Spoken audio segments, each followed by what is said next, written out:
नमस्ते मैडम जी। नमस्ते जी, बताइए। ओ मैडम जी, हमारे बच्चे घर पहुंच गए थे, बोल रहे थे कि आपने इनको स्कूल से निकाल दिया है।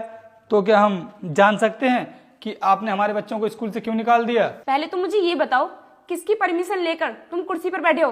खड़े हो, खड़े हो। और तुम जानना चाहते हो कि मैंने तुम्हारे बच्चों को स्कूल से क्यों निकाला है? तो सुनो, तुम लोग छोटी जाति के हो, इसलिए मैंने स्कूल से निकाल दिया। एडमिशन के टाइम पर मुझे पता नहीं था कि तुम लोग साफ सफाई का काम करते हो, वरना भूल कर भी मैं तुम्हारे बच्चों का एडमिशन अपने स्कूल में नहीं लेती। अरे मैडम जी, ये आप कैसी बातें कर रही हैं? अगर हम छोटी जाति के हैं तो क्या हमारे बच्चों को पढ़ने का अधिकार नहीं है?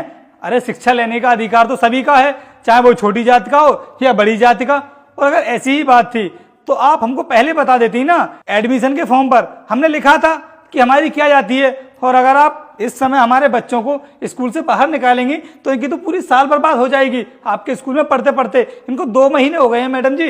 अगर आपने इनको अभी निकाल दिया तो कोई भी स्कूल इनका एडमिशन नहीं लेगा। अगर 1 साल खराब हो भी जाएगा तो कौन सा पहाड़ टूट जाएगा? और वैसे भी तुम्हारे बच्चों को पढ़ लिख कर कुछ करना नहीं है, तुम्हारी तरह साफ सफाई का काम ही करेंगे। और वो तो अच्छा हुआ समय रहते मुझे तुम लोगों की जाति के बारे में पता चल गया, वरना हमारे स्कूल का तो नाम ही खराब हो जाता। और जब तुम लोगों को पता है कि तुम लोग छोटी जाति से आते हो, फिर तुम लोग इतने बड़े स्कूल में एडमिशन ही क्यों करवाते हो? तुम्हारे बच्चों को पढ़ने लिखने का अधिकार सिर्फ सरकारी स्कूलों में है, प्राइवेट स्कूल में तो अमीर और बड़ी जाति के बच्चे पढ़ते हैं। पापा, ये छोटी जाति क्या होती है? बेटा, भगवान के यहाँ से तो सभी लोग एक समान आते हैं, लेकिन धरती पर आकर कुछ लोग ऐसे होते हैं जो जाति धर्म के नाम पर लोगों को बांट देते हैं और उनके साथ भेदभाव करने लगते हैं। अरे तुम बच्चे से छुपा क्यों रहे हो?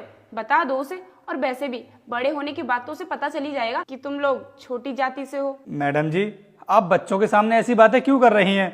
अरे इनके सामने आप ऐसी बातें करेंगी तो इन पर क्या प्रभाव पड़ेगा?